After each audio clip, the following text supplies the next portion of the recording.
Well, hi everybody. Welcome to the Gypsy Moto Show.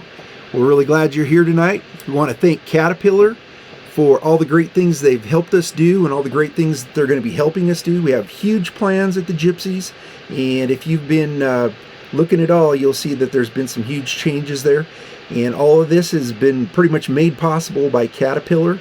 So huge shout out to Caterpillar. And if you're going to do any dirt work, and if you're a dirt work guy, or if you're thinking about renting a piece of equipment, me being a dirt work guy, I will tell you hands down, Caterpillar equipment is the best. I mean, there's a lot of good dirt work equipment out there, and if you've run other brands and then you jump into Cat, it's a noticeable difference. You'll be in there and you'll be like, wow, there's just something different here. Just more power, just everything's been thought through. The ergos are there. So if you're going to rent anything, rent from Caterpillar. And anyway, thanks guys. Thanks everybody at Caterpillar for everything you've done for us and everything you're going to continue to do. So another thing I kind of want to talk about is this weekend. This coming weekend, there's going to be a race in Gillette. It's part of the Gypsy Moto Border Wars series. And Powder Basin Motocross is going to be hosting us there. They're going to be hosting the races. It's an AMA race, part of our series. So I'm going to encourage everybody to make sure you get over there. It's a really fun track, great dirt. They've already started track prep, and they had a race last weekend, so there's going to be a lot of moisture in the track. It's been raining. It looks like it's going to continue to rain, so I can only see that track being spectacular. The more moisture you get in that track, the better that track is. I'd imagine it's going to be super ruddy, super loamy. It's going to be a fun day, so I want to make sure everybody shows up to that. And then also I want to make everybody aware of the coming moto school that we have the middle of the month. I believe it's the 16th through the 19th. Don't quote me on that. You'll have to look at our Facebook page on that, but it'd be Fellowship of Christian Athletes, and so that's going to be a pretty cool one. If you're interested in that, make sure you check it out. Go to our Facebook page, and a couple posts down you'll see it, or else there will be some more recent posts that will be going up in this coming week as well to see that. You could also go to MX at the decks, and I'm sure they'll have some posts there as well. So Wayne Sanders is going to be at that, so it's going to be good. He's Kyle's kid, so really wish I was going to be there for it. Dang it. Awesome. That's cool. Yeah. Did not know that. Yeah, I'm kind of looking forward to seeing it. So getting back to Gillette, I just want to kind of talk about, I've been looking at all the things that they're doing, and this is going to be one of the first races they've hosted on their own. They've worked with HPMA in the past quite a bit, but this one they're going to be hosting themselves. So we've been kind of helping them get prepared for it. They're going to be the ones signing people up. Brachel's going to be there to kind of get them helped out this first time, but then ultimately they're going to be the ones signing everybody up. They're going to be the ones dropping the gate, doing the 30-second board, flagging, scoring. Brachel's going to be helping them again with that, and so Debbie also. Debbie Dershkin, one of our scoring ladies, is also going to be helping there this time. But ultimately, they're going to be the ones putting it on, and so it's a big thing, and this is something they haven't done before, so they had to get all these new positions and things that they haven't had people do before. And their club's a little different than our club. Theirs is kind of like more of a paper ride club. Our club, we're more traditional. We're truly a old school motorcycle club where you have to earn your position, you have to earn your riding, and you earn your voting rights and that kind of thing, and everybody has a duty. And so for us, it was kind of a learning experience, just working with a paper ride club.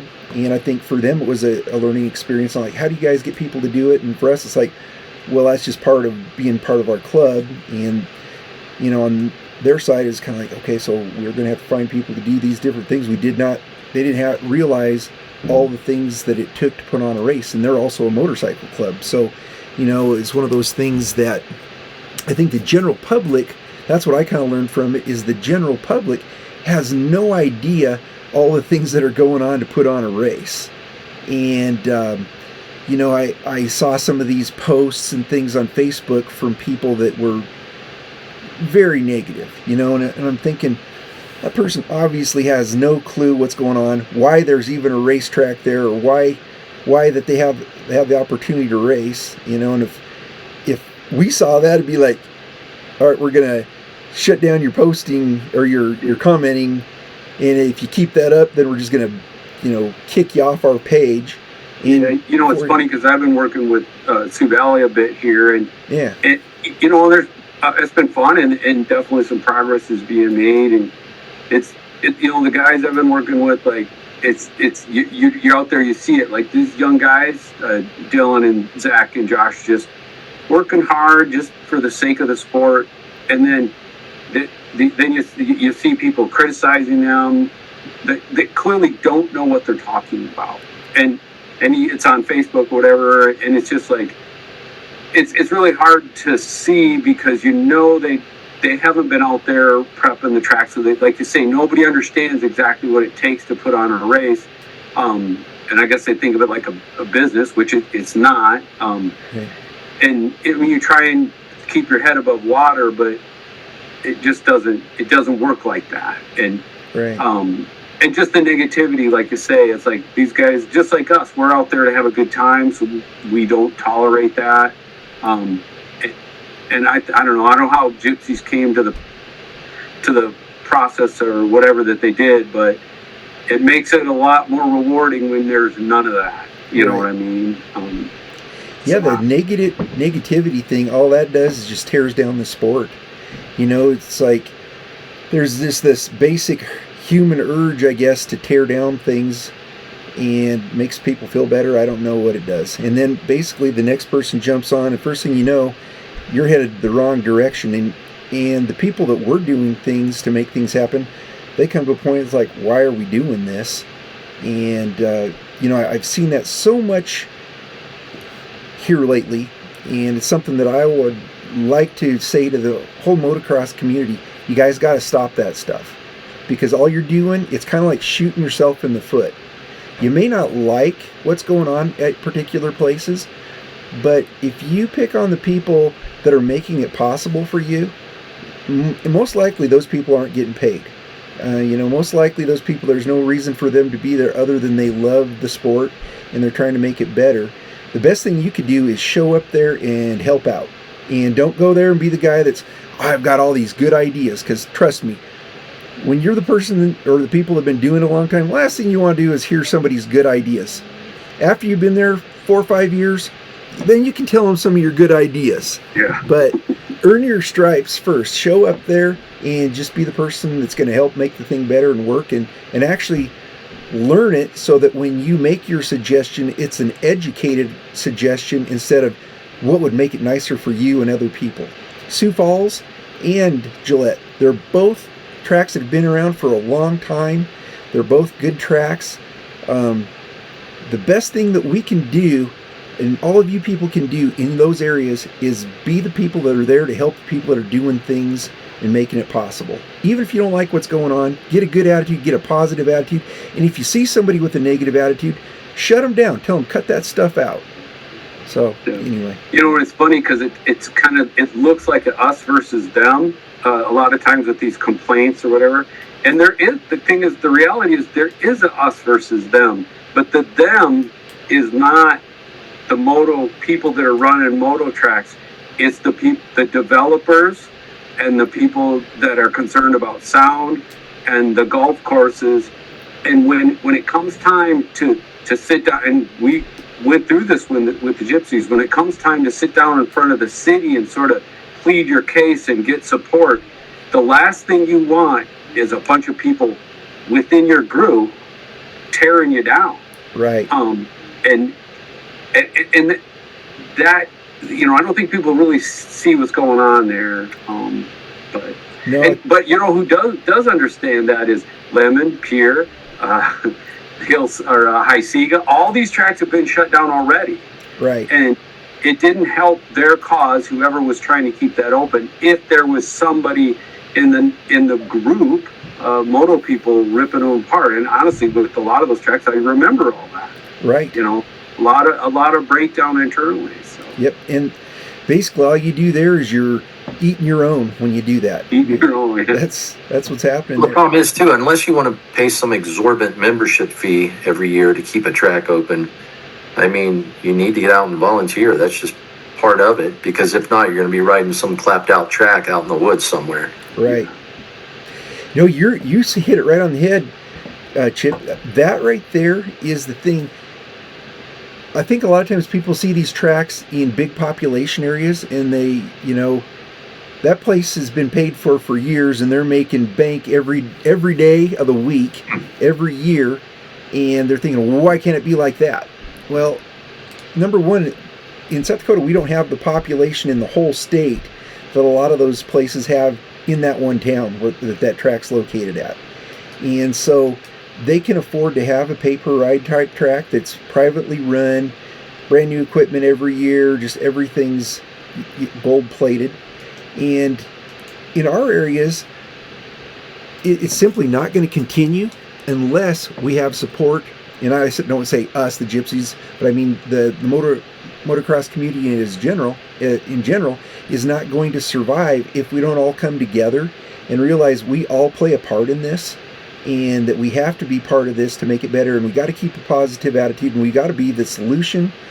And the only places that are going to survive are the big cities that have big populations that can have privately owned racetracks if you don't do that. So, you know, without sounding like harping on it, that is my big point tonight, is make sure you're part of the solution. Make sure you're part of the people that get out there and just make things happen, and, you know, bring that positivity to the whole sport. And if we do that, we're going to see things go in the right direction everywhere. But if we don't, it's not going to go the way you want it to go. So, anyway. Yeah, you know, it's funny because I always like to do the math, right? So if this made sense, then go borrow. What would it be? So $10 million to buy a section of land, and then try and make the payment off of running a moto track. Right. It doesn't pencil out. But when you see something, Meadow Valley is the best example. So it's inherited land that's worthless because it's so far from city that it's not going to be developed, and it's not even good cattle ground because it's way too hilly. So it's basically worthless inherited land with nothing else to do with it. And I mean, it is beautiful, and he does a wonderful job. But then he also has 2.5 million people to draw upon from Minneapolis, but they still have to drive, 3 hours. Right. So it's just,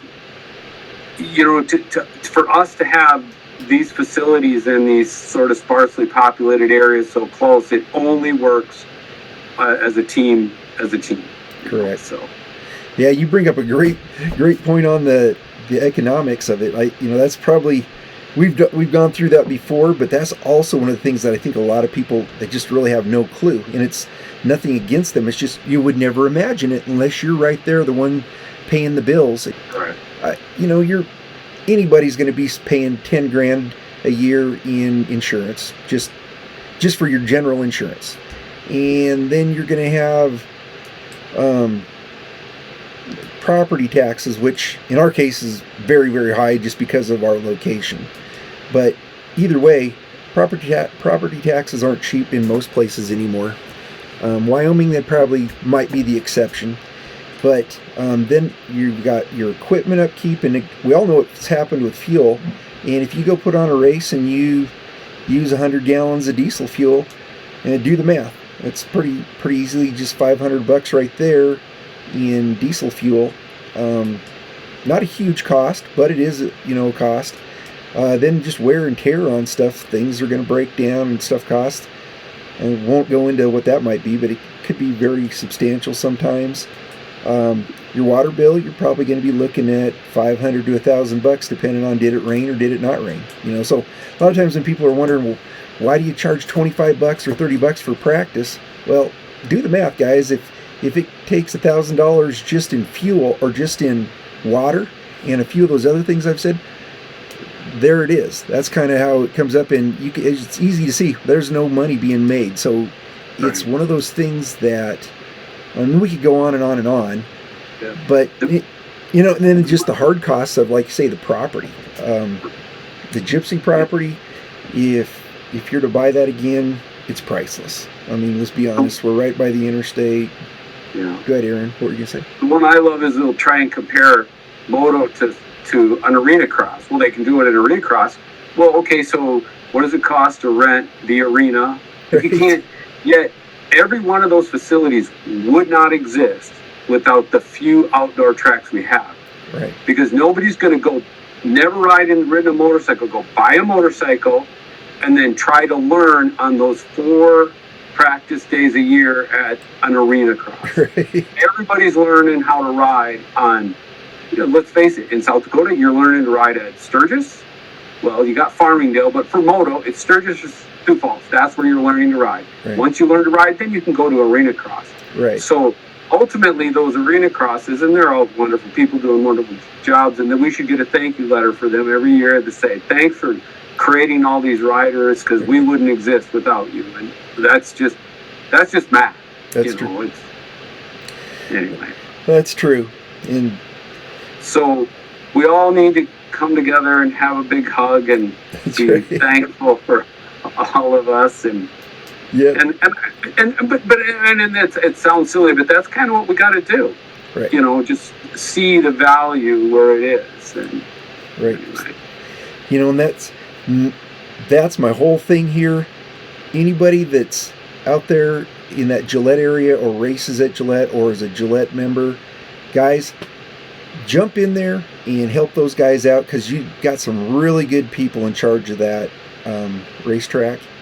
I've known them for a while now, and they're there because they love the fact that you guys have a racetrack in Gillette, and they want the best for you guys. So please get out there and help those guys out, and I want to make sure that you guys succeed so that we can continue to have a lot of races with you guys in the future. So that's all I got to say about that.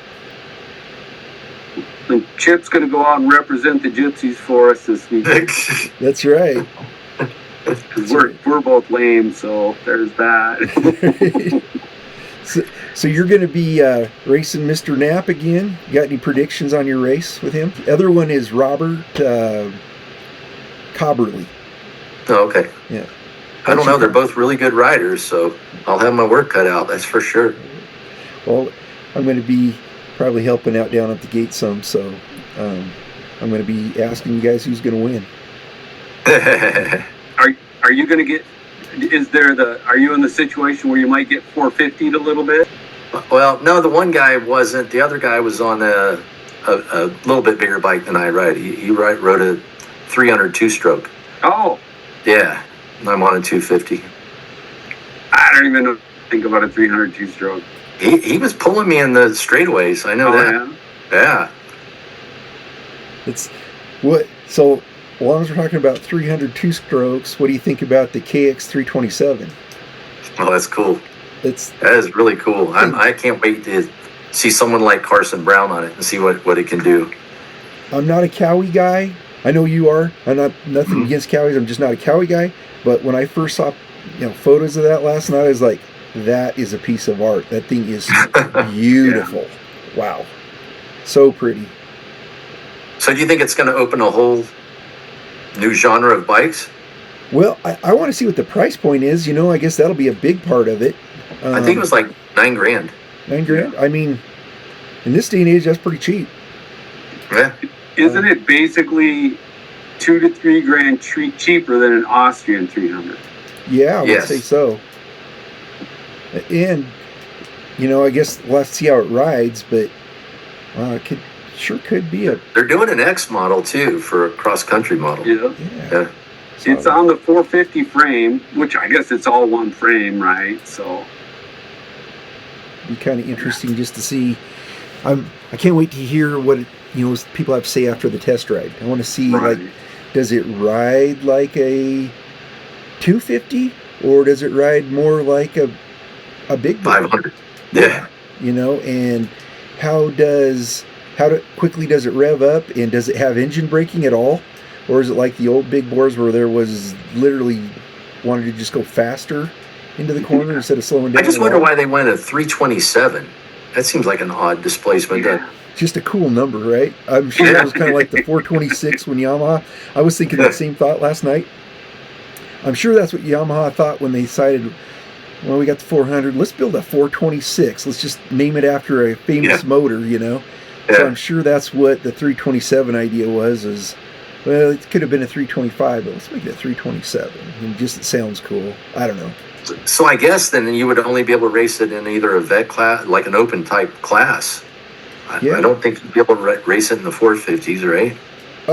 Yes, you could. In AMA, you could race up. Oh, could you? Yeah, because you can always race up in AMA, but you can't race down. So you can race in the 450s. Okay. Vet classes, women's classes. I think that's about it. It'd be cool to see the riders and racers that have progressed from super minis to 125 to 252 strokes. Would they go on up to the 327 instead of jumping on a 450? Ultimately a 450 in motocross is going to win. Now, arena cross, that's a whole different story right there. That might be, depending on how it revs, that's what you got to see. Does it ride like a 250? I mean, is it crisp or is it really torquey? So that'll be the answer to that one. But the one I want to see riding it is Troy Berry. Because Troy Berry on any two-stroke is just straight up amazing. And now that thing, if it runs like you kind of imagine it might, that could be a deadly weapon in his hands. So. What's intriguing to me about it is that the power band that they're saying it's going to have. They're talking about it having a long linear band, and then it's fuel injected, which the Austrian brands are all sort of high revving, hard hitting. I think the Yamaha is more manageable, but it's got the Yamaha 250 versus a 300 KTM. There's a pretty big disadvantage in displacement and carburation. So I could see the cow sort of jumping that gap and then also fitting a lot more riders than the because I think there's certain people that love riding the Austrian two-strokes, but I don't think anybody's saying they're easy to ride. Right. So I've never ridden one. You don't hear that a lot, so no. I don't know. I'm very intrigued. I'll have to say that for sure. I bet you they'll sell big though. I'll bet they will. At that price, I mean, that's almost free anymore. It's ridiculous that that's where we're at. But the last time there's been a $9,000 motorcycle, that's been a long time. So. Well, Cowie's due for some good PR, that's for sure, after the Chase Sexton debacle. Yeah. So, what did you guys think about Pala last weekend? I mean, I was excited when I saw, of course, Deegan and Jet, lock horns for a little bit, but Jet kind of showed him, right, who the bigger guy was, I guess, but Deegan, I thought, had a decent showing, for his first race. But I was listening to a podcast last night, and they were talking about Deegan, and they said he's riding that 450 like a 250. He's too loose, whipping it around, doing it. And they said on a 450, that's a lot of energy expended. Sure. And they said you can't ride a 450 like that. You're going to tire out, no matter how good a shape you're in. Right. They said he needs to get more flowy. And I think it's that thing that we discussed before. He's still a rookie, and so he's going to have that rookie year. And yet, while fifth place is a very impressive finish, it was a distant fifth place, and I think we expected it, but he's still a rookie, and he's not in those four guys in front of him's class, as well as a few people below him that just had bad days. He's not in their class yet. Is he going to get there? Probably. But, man, I just got to say, after the way that all went, I really hope that he can get some more sportsmanship than he has. That was the one Yes. takeaway that I just, if I was starting to letting me in and say, all right, I like him, that kind of took it away from me. It's just like, I just wish he had more sportsmanship. That's all I get to say. I mean, there's this thing as being confident, but there's this thing as being kind of in your face. Yeah. You know, I agree with you. You know, I want to be a big fan of his, but then when he starts, you know, talking all this smack and stuff, you know, it's like, come on, dude. I mean, look at Hunter. You know, he had a great race, and he's so humble, and Yeah. you know, and you know that he's fast. He doesn't have to tell everybody he's fast. He Right. just whooped everybody. Right. It's like, Deegan, just do that, man. Just kind of ratchet it down just a little bit. You know, you let your riding speak for you. Right. I kind of, that deal, I've disliked him for a very long time.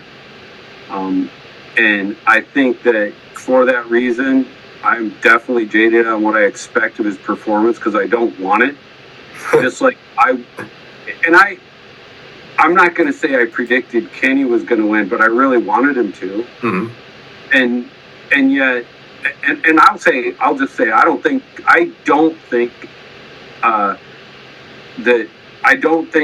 Deegan's ever going to really translate into a great 250 rider because what he's demonstrated on the 250, or a great 450 rider, because what he's demonstrated on the 250 aren't skills that really are that valuable on a 450. And so I think he's going to have to learn a new skill set. So then do we even care what he used to do? But then the next thing is, it's just like, as a human being, like I'll sit back as a better human being than him and say I hope he grows up, whatever. But yeah, no, dude, like there's a lot of 20-year-old guys out there that are just better human beings than that. And that doesn't go, like, he may learn, it may go away, but I kind of don't care. It's like, no, dude, you did all that. Like, what that shirt with Jet, like, that's so far over the line. Yep. Mm-hmm. To me, it's like, I'm done. Like, he's not coming back. For me, he's not coming back from this. Right. But do you think it's an act? Do you think it's all part of just a big act to bring more fans in? I'm like, I don't care. I don't care why he's doing it. And the thing is, if he's doing it to make money, to me that almost makes it worse. Yeah. You know. For me, it's exactly what you're saying, Aaron. That's why I don't watch the NFL anymore, because it's not a real sport. You know, it's gotten to the point where what is acceptable, I'm not going to accept it. And if other people want to degrade themselves watching it and saying, oh, it's because it's money, well, that's your own fault. And that's kind of where I'm at as a fan for Deegan. It's like, it might be for money, but if you're defecating on our sport, and that's what he's doing, I have no interest in you ever being in the sport. I don't care. I'm not excited to watch you race. I'm not excited that you're there. You're not an athlete. You're basically a really bad MMA fighter or a all-star wrestler.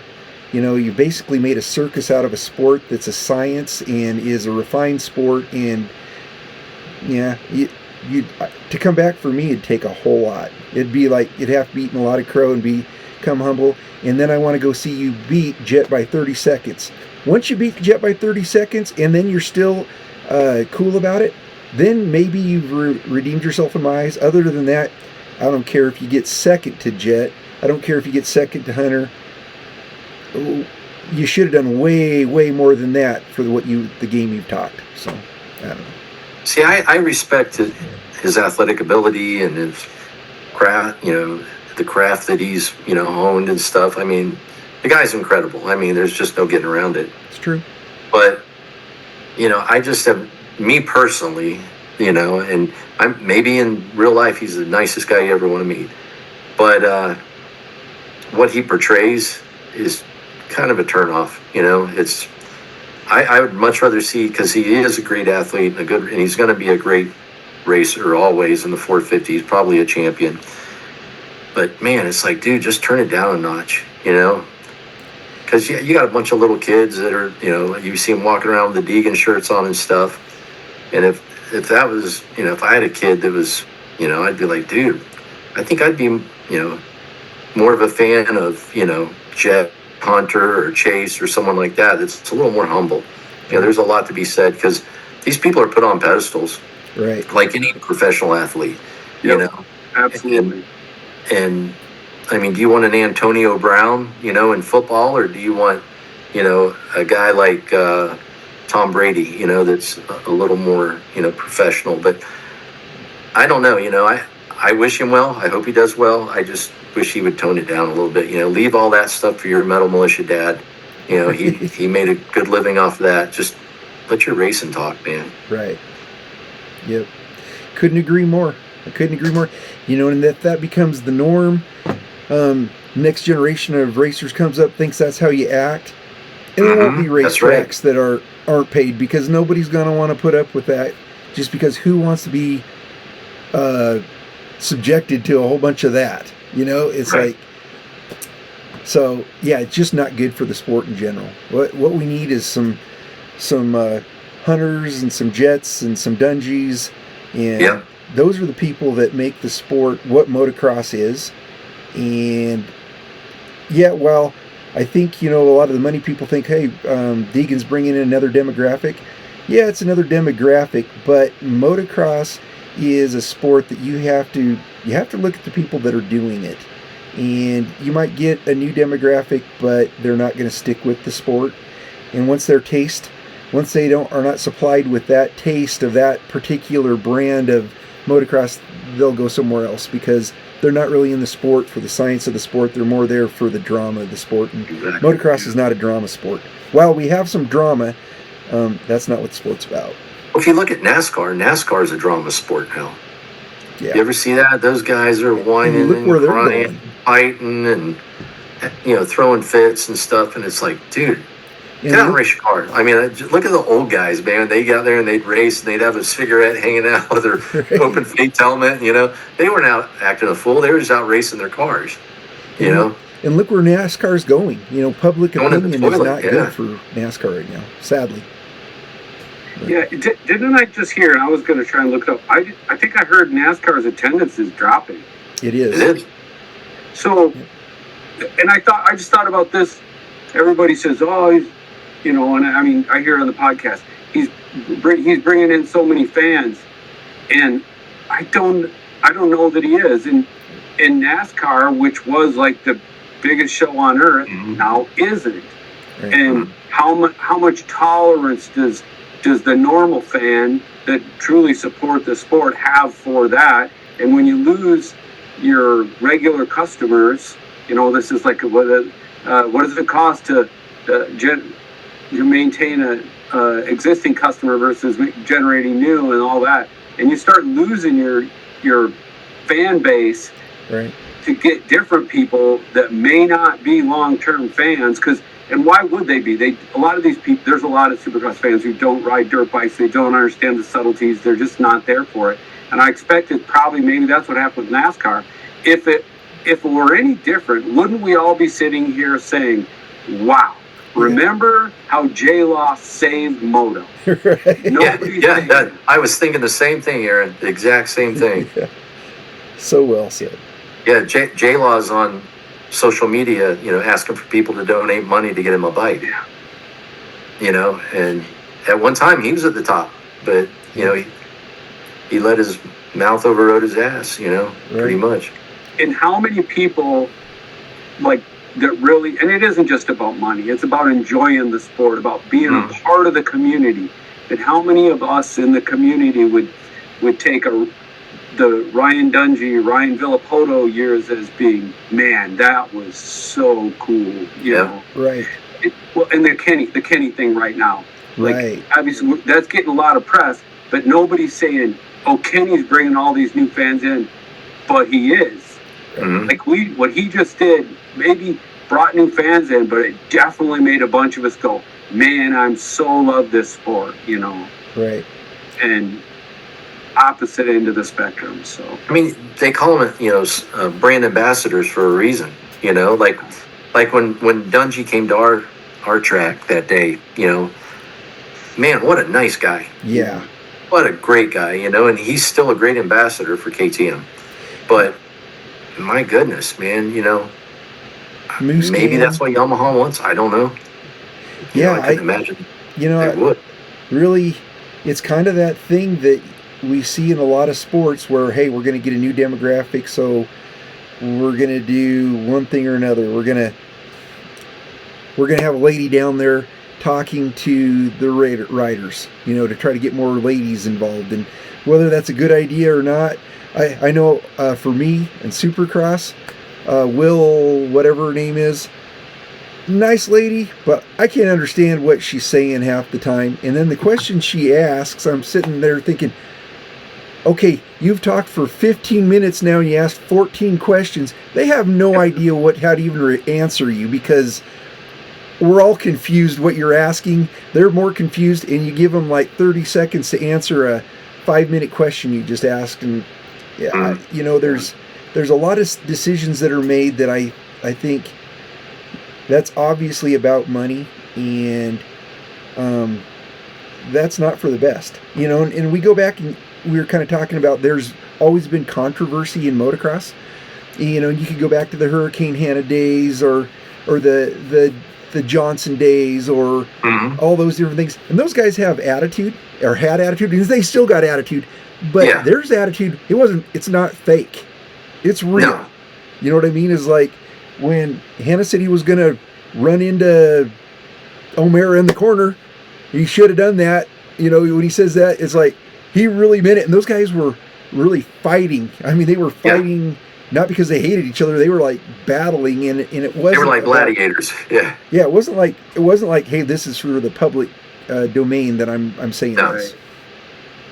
What was funny too is like, and the Hannah era, like I was a Jeff Ward fan and a Brad Lackey fan, because I was Team Cow for decades. Heck yeah. But man, Hannah, like the guy's just a personality as big as Mount Rushmore, and it was never came off as below the belt, or and I heard this. Well, Deegan did this RIP shirt for Jet, just so distasteful, so mean-spirited, and then people will compare it to the Hannah obituary. Not even in the same league. No. If you're saying that, you weren't there. You did not get the vibe of what Hannah was doing. You know what I mean? It's just like so different. So different. And I don't remember anybody from that era that I would call anything short of classy. Right. Well, in AMA in those days too, there was a code of conduct that you adhered to. And there was some things that you were a rider and you were supposed to come do your job, and you could do that within you could bump off the edges just a little bit, but you're only going to go so far, and if you did very much, you're going to get reprimanded. Where now, Prado got the penalty for flipping off Kenny, I think. Acting like he's going to punch him or something. That thing, I don't know what all happened there, but that's about as far as AMA goes now.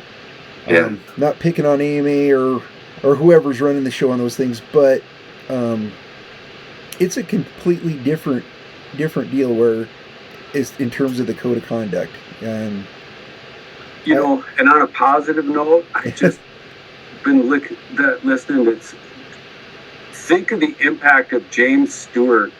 Like, we know how huge his riding impact is. Do we know? But as a commentator, oh man, like he just makes the broadcast next. Oh, I like him. Yep. Yeah.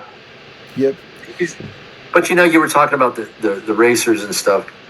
Back then, they didn't have a thing called social media. I think a lot of this is playing up to social media. And how many followers can I get? How many hits can I get? What's going to go viral?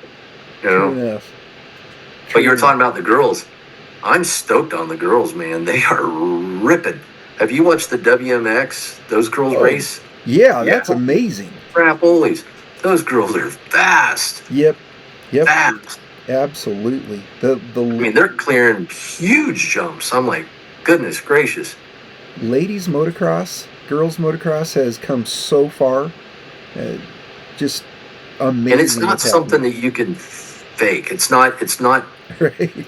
and I don't want to use this, and because I respect them, but it's not, the sport isn't dumbed down for, like, because they're not as strong and all Yeah, that. it's the same track and The same track and everything. Those girls are ripping, dude. Yep. Don't kid yourself. They're ripping. And we got, girls at our track that rip. We do. And historically, the Black Hills, we've had some fast girls. Krista, shout out to you if you're out there. But Krista, I mean, there was a girl that was really fast, and she could have been really fast. I think she might still be riding some. I'm not sure. I know she still got her heart a little bit. I talked to Dennis a while back, and I can't remember her good little girl's name, but she's riding. Oh, cool. Really? Yeah. Oh, that's cool. That's good to know. Maybe we'll see her out there sometime. I hope so. So maybe that's something to look forward to in the future. Now we have this whole WMX series generating these good riders. Maybe they will then turn into commentators because they know the sport. That would be nice. Sport, yeah. Good idea. I know Brachelle's really big on us looking at a WMX race. So that'd be cool. Yeah, she's really cool. really wants to pursue that.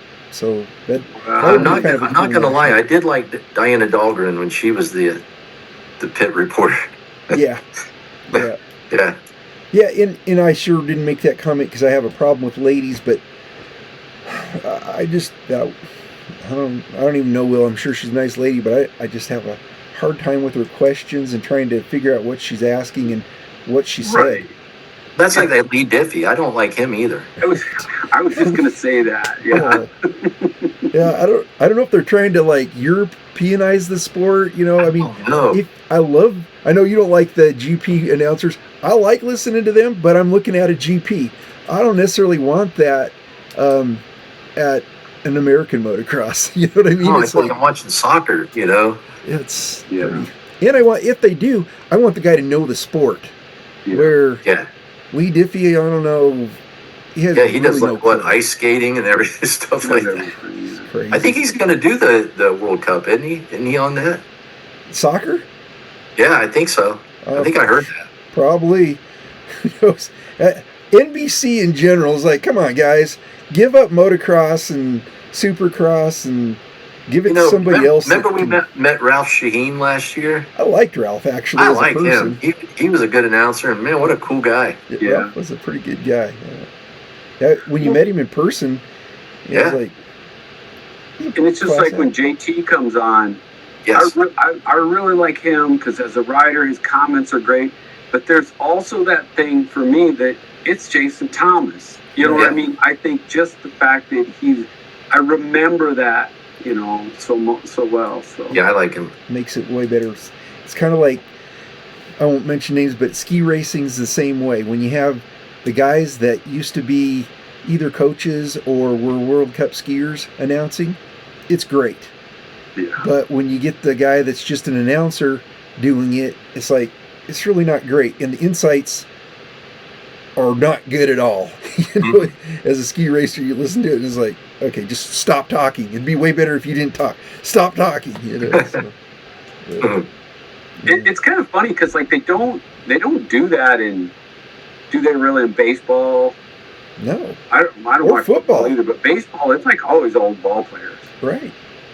Yeah, you think about basketball, football, all the stick and ball sports, they get somebody in there that's done it and that's played the sport. Yeah. Yeah, and that is exactly why James is so good. I was not a James fan because I was such a Ricky fan at the time, probably. But I've come to where I much more appreciate James than I do Ricky. Just because James breaks things down, and the things that he sees are so well spoken, and his predictions on things, they're not even predictions. He goes, I just see this happening, this is what's going to happen. And he sees it before it gets there, and the way he explains it and why they did that and why that happened, just so well said. So love him. Plus he's funny. He says some funny, they're like, they'll pass 2 at 1 and he'll go, he got a BOGO. Yeah. So true. I like that. Yeah, I listen to his podcast some too. He doesn't do very many, but they're hilarious. Yeah. Yeah, and he's got a whole different persona on the podcast. Yeah. Have you noticed that? He does. You know, kind of. maybe a other little less thoughts? professional, but funnier. Yeah. Way less professional, but way more just his brand. Any other thoughts on the race? Well, I mean, Hunter looks like the real deal. Yeah. You know, I mean, to have gotten over the Supercross that quick and then jumped right into it, because, you know, I figured Prado was going to be at the top, you know, but Hunter even spanked him. Yeah. Cool thing about Prado is we got to see his GP stick talent. You know, we got to see the world champion actually show up and riding the bike that he knows how to ride and set up the way he likes it. And we got to see some really good outdoor motocross. Yeah. So that Did you see Jet after the race walking around, or should I say hobbling around? Yeah. He could barely walk. Yeah. Well, that's another testament to him. I mean, there's a guy that rode it probably 80%. Yeah. Just because of where he's at, and you know, made a few comments. I don't really think they were excuses. You know, somebody asked him. No. They were kind of almost seemed like some digs towards him, and he just kind of let it go off, and he kind of explained, you know, as having to learn to ride the bike. And anybody that is a motocross person that's had injuries, you get that. It totally makes sense. There, when you're coming back, you're deciding how fast can I go, and these are the things that are wrong right now. And so I'm riding a little bit different, and it's this is how I'm going to do it. And for him to go out there and ride like he did, I was impressed, honestly, to come back. And I just hope he gets back to 100%. Oh, he will. For sure. Here's the thing. It'll be 100%, but it'll be different. That's what. Maybe right, yeah. I was maybe more impressed with that ride than any other ride, just because it was, you could see where he was really held back. Yeah, it was just through decision making and, you know, just doing it when he needed to, he was able to do what he wanted to do, you know, that day. Yeah. It was impressive. You're right. Did you see the pictures of Tomac's crash? Did you see any of the... How did he not break his neck? I mean, wow. They say he's out for the rest of the year, though. He is. Really? Yeah, he pulled ligaments in his neck and tore another ligament, I think, in his neck or something.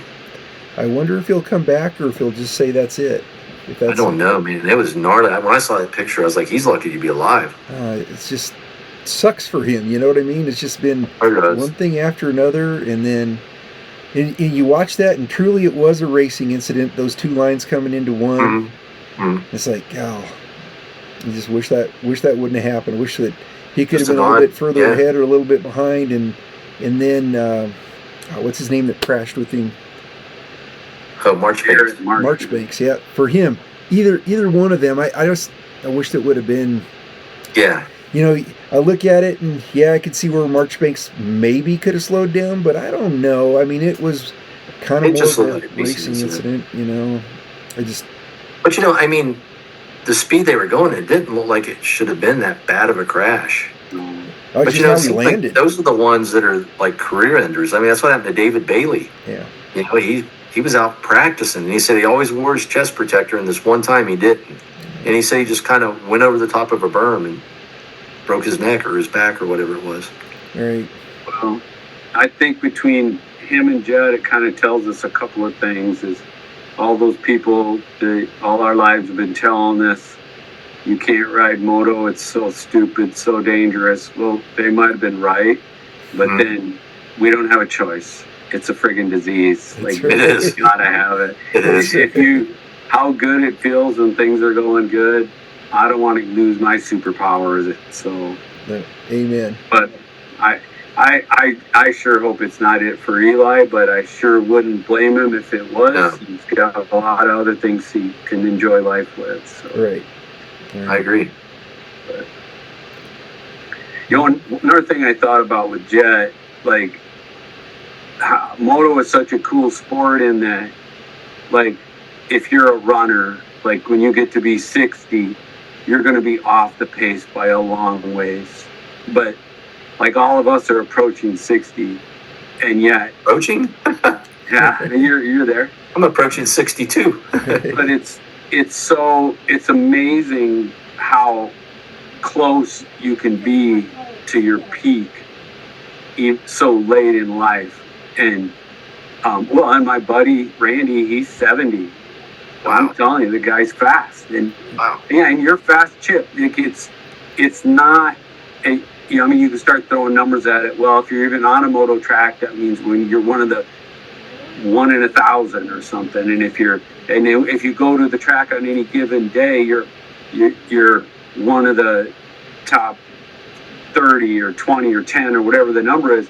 It's such an amazing sport in that respect, because every one of us has things wrong with our body.